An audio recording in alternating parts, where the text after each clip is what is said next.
Bonjour, bienvenue au Malsaucy. Voilà, donc oui, effectivement, je travaille à la Ligue pour la protection des oiseaux. Je suis chargée d'études en herpétologie, donc l'étude des amphibiens et des reptiles. Amphi, ça veut dire autour, double, et bios, vie, comme dans biologie, hein, pour les jeunes qui sont là, la biologie, l'étude des sciences du vivant. Donc ça fait référence à une vie qui est à la fois aquatique et à la fois terrestre. 100% des amphibiens se trouvent dans les zones humides.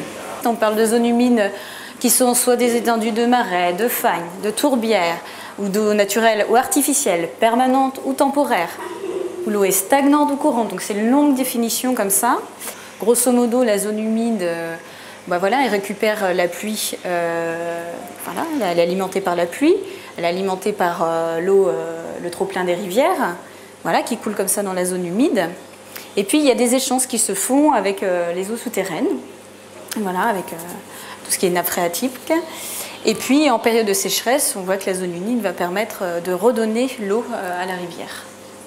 Les zones humides correspondent à toute une gamme d'habitats et des habitats qui sont tellement riches qu'elles présentent un intérêt européen prioritaire à certains moments.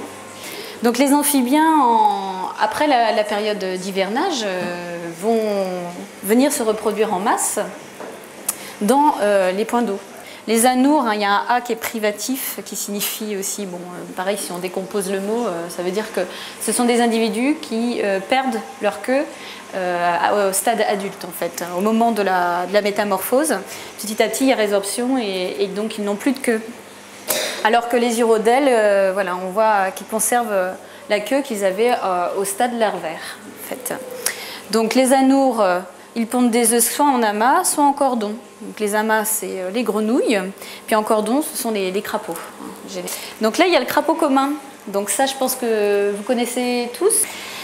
Voilà, c'est un animal qui occupe, on dit qu'il est ubiquus, c'est-à-dire qu'en fait, il peut occuper tout un tas d'habitats de reproduction.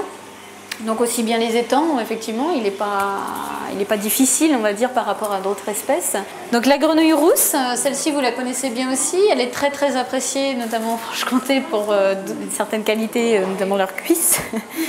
Donc voilà, alors là j'ai mis un petit schéma, c'est un critère qui permet de distinguer par rapport à d'autres espèces en fait, mais bon, on parle du test de la patte. Donc quand elle ne dépasse pas le museau par rapport à une autre espèce qui s'appelle la grenouille agile, on se dit qu'on est de fortes chances que ça soit de la grenouille rousse, parce qu'elles se ressemblent beaucoup, ce sont ces deux espèces-là.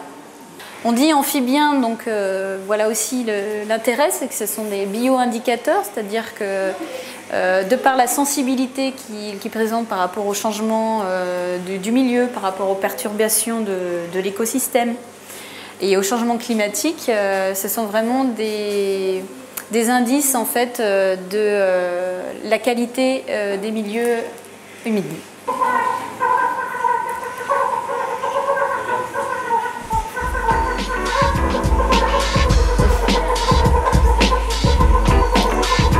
C'est un chant assez plaintif.